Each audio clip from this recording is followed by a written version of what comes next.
হাসির রাজা, জ্ঞানের রাজা, রসিক রাজা।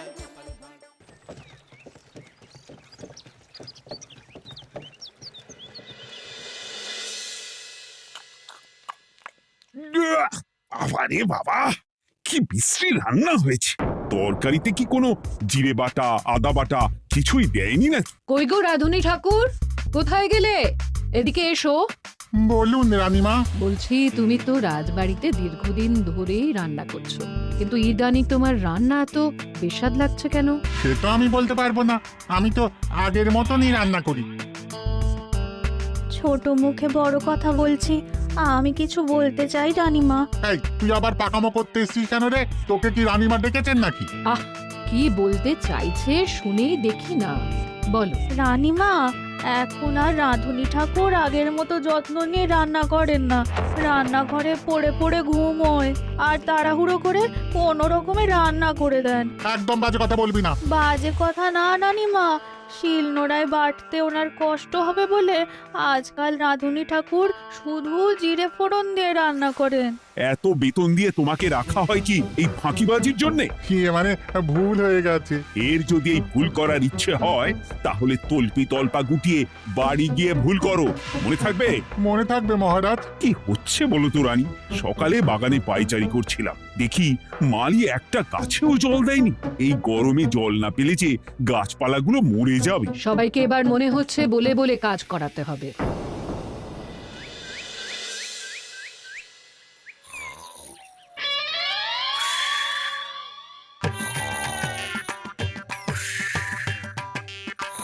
কি গো, কদিন ধরে তো তুমি শুধু খাচ্ছ আর ঘুমোচ্ছ। বাজার দোকান কিছুই নেই গো, রাজসভাতেও যাও না। কি যে করি। কি গো দিদা, দাদু আজও ঘুমোচ্ছে? কি বলবো বলতো? আমরা কিছু একটা ব্যবস্থা করছি, দাঁড়াও।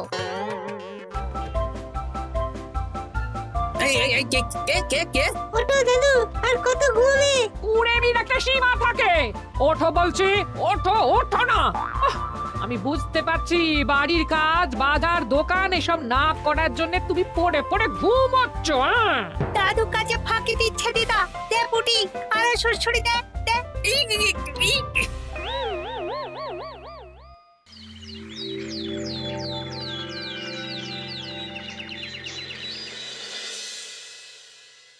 মহারাজের শরীর খারাপ না মন খারাপ?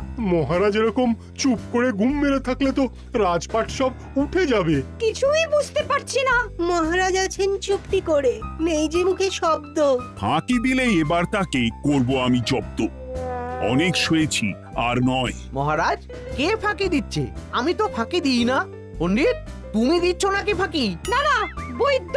আমি ফাঁকি দিলে সবাই ওই রোগে ভুগে মরে যাবে। আমি তো রোজ সময়ই রাজসভায় আসি, তাহলে আমি বলছি আসল কারণ। রাজবাড়ির রাধুনী ফাঁকি দিচ্ছে, আর 3 দিন ধরে রাজসভায় গোপাল বেপাত্তা। হ্যাঁ, এই গোপাল বেটাই আসল ফাঁকিবাজ। ওকে বরখাস্ত করে দিন। গোপালকে যদি বরখাস্ত করা হয় তাহলে বিপদে আপদে মহারাজের পাশে দাঁড়াবে কে? অসময় মহারাজ বুদ্ধি পাবেন কার কাছে? এই সুযোগ, এই সময় গোপালকে মহারাজের চক্ষুশূল করতে হবে, তাহলে আমি একেবারে জেঁকে বসতে পারবো। মহারাজ, গোপাল ঠিক কতটা ফাঁকিবাজ হয়ে উঠেছে তার কোনো ইয়ত্তা নেই। হ্যাঁ বলুন তো। বেটা গোপাল কোনোদিন সঠিক সময়ে রাজসভায় আসে না। কোনো দিন তো আসেই না, যেমন আজকেও আসেনি। আর না এলে মহারাজকেও কারণটা জানায় না। আপনাকে সম্মান করা তো দূরের কথা, কোনো ভ্রুক্ষেপই করে না। এটা কিছুটা হলেও মন্ত্রী মশাই ঠিক কথা বলছেন। হ্যাঁ, এ তো একদম সঠিক কথা। ঠিক বলেছ। প্রহরী, প্রহরী, বলুন মহারাজ। তুমি আরেকজনকে সাথে নিয়ে এক্ষুনি গোপালকে তুলে নিয়ে এসো। আচ্ছা মহারাজ। বলি, তুমি আজকেও রাজসভায় কামাই করবে? অর্ধেক দিন কামাই করলে বেতন কাটা যাবে গো। গিন্নিমা, গোপালকে মহারাজ ডাকলেন। ওই দেখো, রাজবাড়ি থেকে প্রহরীও ডাকতে এসেছে। ওহ, মহারাজের আদেশ না শুনলে তোমাকে তুলে নিয়ে যেতে বাধ্য হব। আরে দাঁড়িয়ে দেখছিস কি? তুলে নিয়ে চল। ঠিক বলেছিস, তুই হাত ধর আর আমি পা ধরি। আমরা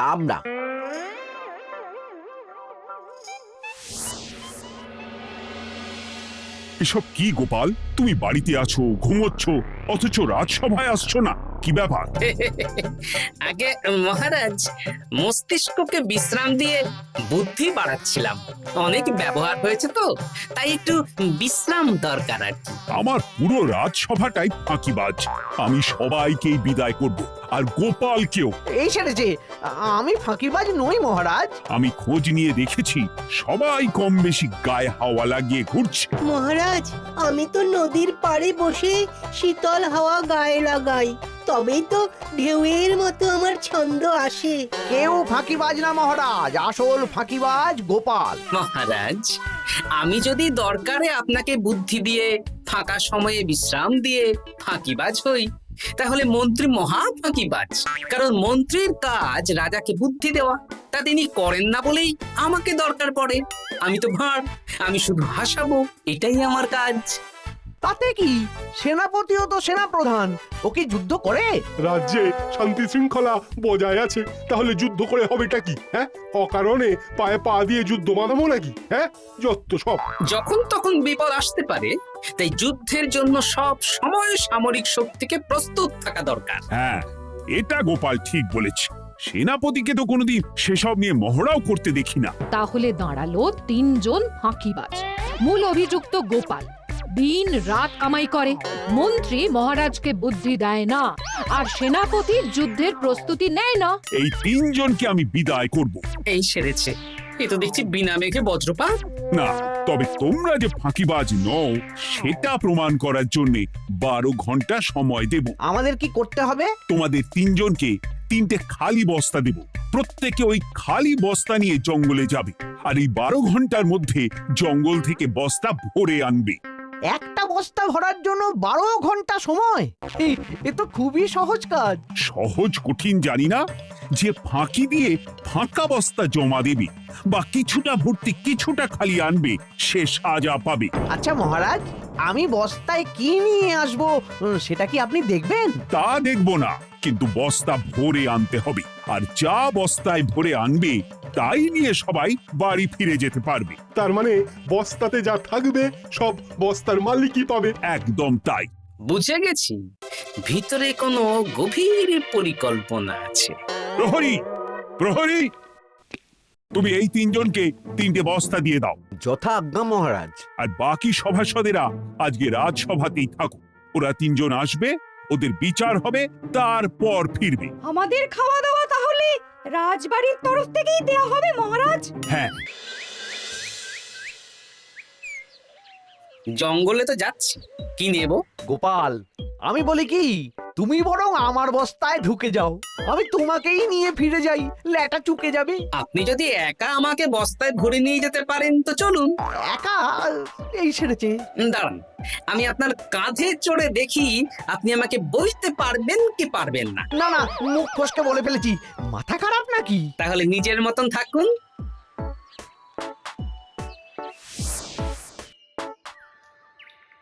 এমন কি বা আছে এই জঙ্গলে? আমার কাজে লাগার মতন তো কিছুই দেখতে পাচ্ছি না। ওই তো ওই দিকটা একটু ছায়া আছে বেশ, ওই গাছের নিচে গিয়ে বিশ্রাম নি। সেনাপতি, অত চিন্তা ভাবনা করার কিছুই নেই। মহারাজ তো আর দেখবেন না আমরা বস্তায় কি ভরে নিয়ে যাব। 12 ঘন্টা অনেক সময়। এখন বিশ্রাম নাও। আপনার ইঁদুরের পেট, আপনি বিশ্রাম নিন। দেখি জঙ্গলে থেকে কিছু ফল পেড়ে আগে খাই, তারপর না হয় ওই বস্তাটা ওই ফলমূলের খোসা আর মাটিতে পড়ে থাকা পাতা দিয়ে ভরিয়ে মহারাজের কাছে নিয়ে যাব। হ্যাঁ, বস্তা যখন বাড়ি নিয়েই যেতে পারবো, তাহলে বনের সব থেকে ভালো ভালো ফলগুলো আগে ভরে নি। গিন্নিকে এবার বলবো, বাজার আনি না তো কি হয়েছে, দেখো কত ফল এনেছি। যাই, এর থেকে কিছু মহারাজকে ভেট দেব, মহারাজ বেশ খুশি হবেন।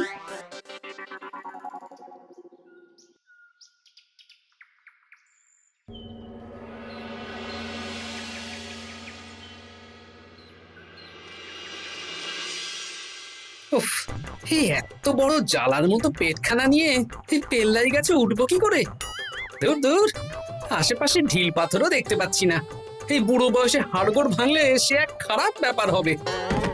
আরে দূরে ওদিক থেকে আওয়াজ পাওয়া যাচ্ছে, তার মানে এই বনে কেউ এসেছে।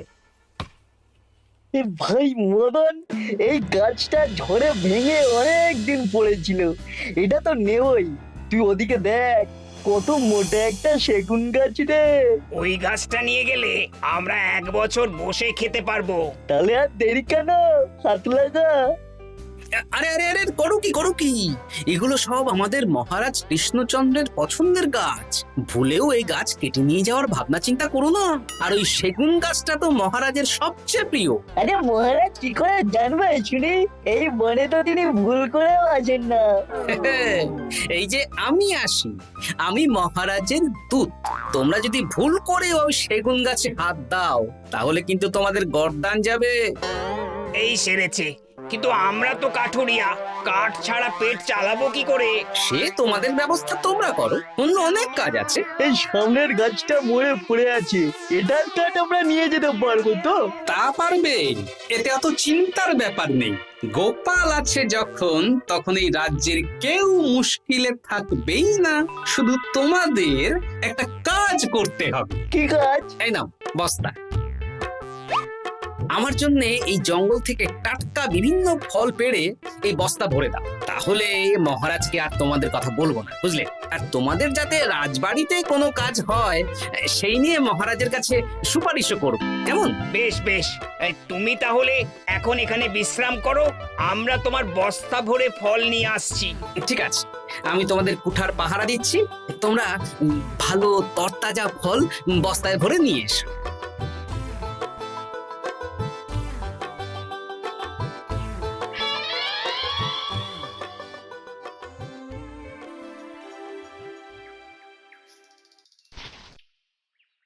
ব্যাস ব্যাস ব্যাস, আমার বস্তায় পাতা ভরা হয়ে গেল, এবার যেতে হবে। আমারও বস্তা ভরা হয়ে গেছে মন্ত্রী মশাই। হ্যাঁ, কটা ফল খেলাম আর কটা ভরে নিলাম, আর বাকি জঙ্গলের পাতা ভরে ফেলেছি। হ্যাঁ, আবার কি কি ভরেছি আর কি ভরিনি সেসব তো মহারাজ আর দেখতে যাবেন না। তাহলে আর দেরি কেন, চলুন হাঁটি হাঁটি পা পা করে এগিয়ে যাই। গোপালকে তো দেখতে পাচ্ছি না। ও বেটা যা কুঁড়ে, হয়তো এখানে এসেও ঘুমিয়ে পড়েছে। আবার কালকে সকালবেলা উঠবে।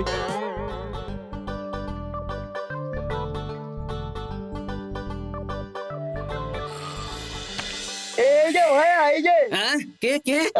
আমরা। ও বলো, বস্তা ভরে এনেছো? হ্যাঁ, ভরে এনেছি। তাহলে চলো রাজসভায় যাই, তোমাদের একেবারে মহারাজের সাথে পরিচয়ও করিয়ে দেবো, আর কাজের ব্যাপারেও বলবো। চলুন, চলো চলো চলো।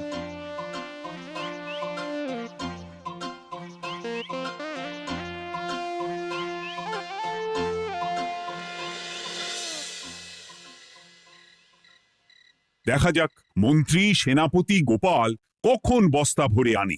এই তো চলে এসেছি, বিশ্রাম নিলাম, বস্তাও ভরে ফেললাম। এই দেখুন মহারাজ, আমিও বস্তা ভরে এনেছি। বাহ, তোমাদের বস্তা দেখে তো মনে হচ্ছে খুব হালকা। হ্যাঁ, আপনি যখন আমাদের বস্তা ভরে কি এনেছি সেটা দেখবেন না, তখন অত খাটাখাটনি করে কি লাভ মহারাজ? কিন্তু গোপালের এখনো অবধি দেখা নেই, ও কি সোনা গয়না ভরে আনছে? গোপাল যা কুঁড়ে আর ঘুমকাতুরে, হয়তো জঙ্গলেও ঘুমিয়েই পড়েছে। মহারাজ, আপনি একটা কাজ করুন, আমাকে আর মন্ত্রী মশাইকে যুগ্মভাবে বিজয়ী ঘোষণা করে দিন, ব্যাস। এত তাড়া কিসের? বাবা বাবা বাবা বাবা, তোমরা তিনজনেই বস্তা ভরে এনেছো, আমি খুব খুশি। আমার কথা শুনে কাজ করেছো, তোমরা তিনজনেই বিজয়ী। এবার বাড়ি যাও যাও। গোপাল কি করে বিজয়ী হয় মহারাজ? এই বস্তা ভরে নিয়ে আসাতেও তো ওর ফাঁকিবাজি ধরা পড়ছে। কিসের ফাঁকিবাজি? এই যে দুটো লোক তোমার হয়ে বস্তা বয়ে আনলো, সে তো মহারাজ সহ আমরা সবাই দেখতেই পেলাম। তা তো ঠিক, গোপাল নিজে হাতে বস্তা ভরে আনেনি। মহারাজ বস্তা ভরে আনতে বলেছেন, আমি এনেছি, এখানেই কথা শেষ। আমি কাকে দিয়ে বস্তা ভরালাম, কে আমাকে সাহায্য করলো, সেসব তো কোনো শর্ত আরোপ করা ছিল না। কিন্তু পরীক্ষাটা তো কে ফাঁকিবাজ সেটা প্রমাণ করার পরীক্ষা। এখানে তো তুমি ফাঁকি দিলে গোপাল। এটাও ঠিক কথা, তাহলে গোপালের শাস্তি পাওয়া উচিত। মহারাজ, আপনার শর্ত ছিল সেই ফাঁকিবাজ বলে প্রমাণিত হবে যে বস্তা খালি আনবে। এইখানে আপনি একটা ছোট্ট ভুল করেছেন মহারাজ। বস্তায় কি আছে সেটা দেখবেন না, আগেই বলে দিয়েছেন। তা তো বলেছি। আপনি নিশ্চয় জানেন পাঠশালায় কিছু ছাত্রছাত্রী থাকে যারা পড়ার বইয়ে মুখ গুজে বসে থাকলেও পড়ায় তাদের মন থাকে না, মাথাতেও পড়া ঢোকে না, তাই সেই পড়া তাদের কোনো কাজে লাগে না। কি পণ্ডিত মশাই, এদেরকেই তো বলে ফাঁকিবাজ। বিলক্ষণ, এরাই ফাঁকিবাজ। ধন্যবাদ। তেমনি আমি যদি বলি সেনাপতি আর মন্ত্রী মশাই ওই ফাঁকিবাজদের মতনই ফাঁকি দিয়ে বস্তা ভরেছে, তাই ওদের বস্তা এত হালকা। সে তো আমি বুঝতেই পারছি। কিন্তু আমার বস্তায় যা জিনিস ভরে এনেছি তা একার পক্ষে সংগ্রহ করা মুশকিল ছিল, তাই আমি দুজনের সহযোগিতা নিয়েছি। মহারাজ, আপনি কি বস্তা খুলে দেখবেন নাকি? না না, আমি খুলে দেখলে আমার কথার খেলাপ হবে। এবার তো দেখছি আবার তিনজনের পরীক্ষা নিতে হবে। হ্যাঁ, নইলে প্রকৃত ফাঁকিবাজ কে সেটা প্রমাণ হবে না। কিন্তু ফাঁকিবাজ ধরার উপায় কি? মহারাজ, আমরা বরং আমাদের বস্তা নিয়ে বাড়ি না গিয়ে একদিন কারাগারেই থাকি, আর তাতেই প্রমাণ হবে এই বস্তায় সত্যি কি আছে যা আমাদের নিজেদের কাজে লাগবে। এটা ভালো বুদ্ধি। মহারাজ তখনই কারাগার থেকে আমাদের মুক্ত করবেন যখন আমরা আর থাকতে না পেরে ডাক দেব, আর যে আগে বেরোতে চাইবে সে সব থেকে বড় ফাঁকিবাজ, মানে যে আগু পিছু না ভেবে কাজ করে। বেশ, তাহলে তাই হোক। মহারাজ, কারাগারে শুধু জল ছাড়া আর কিচ্ছু দেওয়া হবে না, কারণ বস্তায় তো আর জল থাকতে পারে না। না না, তা কি করে হয়? শুধু জল? হ্যাঁ, আমি তো লোককে দিয়ে বস্তা ভরিয়েছি। আপনারা নিজে কি এমন কাজের জিনিস ভরেছেন সেটাই প্রমাণ হবে। বেশ, তাহলে তোমরা কারাগারে যাও। প্রহরী, ব্যবস্থা করো। আর এই দুজন কাঠুরিয়া বেশ কর্মঠ মহারাজ, যদি কোনো রাজবাড়ির কাজ থাকে এদের দিয়ে করাতে পারেন। আমার বাগানের মালিটা খুব ফাঁকি দিচ্ছে, তাহলে ওদের সাথে কথা বলে নিচ্ছি। যাও যাও, তোমরা কারাগারে যাও।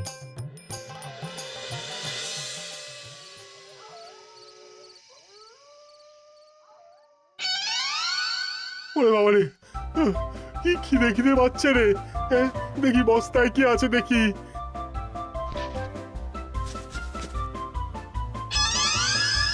দু একটা পচা ফল, দেখি দেখি একটু ভালো আছে।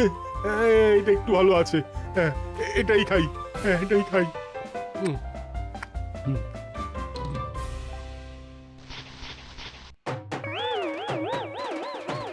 আমি তো শুধু পাতা ভরেছি, এই সেরেছি। আমাকে কি জল খেয়েই কাটাতে হবে? এবার আমি দেখি।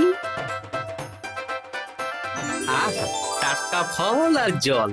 আমার কাছে যা ফল আছে এগুলো খেয়ে আরাম করে 5-6 দিন কেটে যাবে। ও গোপাল, আমাকেও কটা ফল দাও না গো। ও গোপাল, আপনি এখান থেকে উঠুন, অন্য বাগানে ফুল হয়ে ফুটুন। ফল খাবেন? এখন কর্মফল ভোগ করুন। ওরে বাবা, জল খেয়ে আর কতক্ষণ কাটাবো?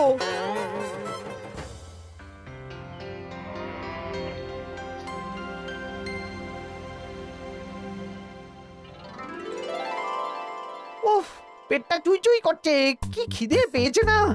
আমি আমি বাড়ি যাব। আপনি বাড়ি যাবেন? তাহলে বেরিয়ে আসুন, বেরিয়ে আসুন। বেটা গোপাল কায়দা করে এমন শর্ত দিতে বললো, পুরো ফেঁসে গেলাম। আমারও তো খাওয়ার মতন তেমন কিছু নেই, আমিও এখানে থাকবো না। আমি এখানেই আছি, ফল খাবো, জল খাবো, আর প্রকৃতির ডাক এলে একটু বাইরে যাব।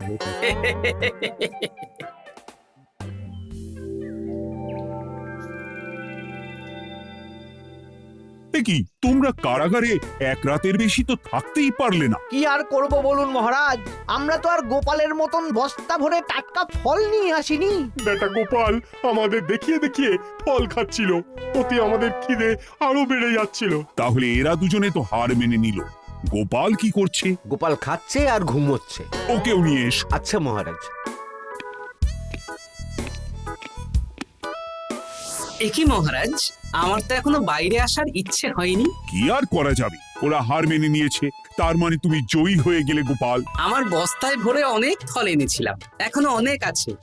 আপনি তাহলে বাকি ফলগুলো নিয়ে নিন। তাহলে তো এটাই প্রমাণ হলো গোপাল কাজের সময় ফাঁকিবাজি দেয় না, শুধু বুদ্ধি বাড়ানোর জন্য একটু বেশি ঘুমোয়। এই নাও গোপাল, তোমার উপহার। মহারাজ, আমি সময়ের কাজ সময়ে করি আর বাকি সময় একটু ঘুমাই। আমার এখন ঘুম দরকার মহারাজ, কাল থেকে অনেক ধকল গেল যে। বেশ, তোমাকে ঘুমানোর জন্য 1 সপ্তাহ ছুটি দেওয়া হলো। ধন্যবাদ মহারাজ। কি সেনাপতি আর মন্ত্রী মশাই, এবার বুঝলেন তো ফাঁকি দিলেই ফাঁকে পড়তে হয়, তাই কাজ করলে ভেবে চিন্তে করুন। চলি, খুব ঘুম পাচ্ছে।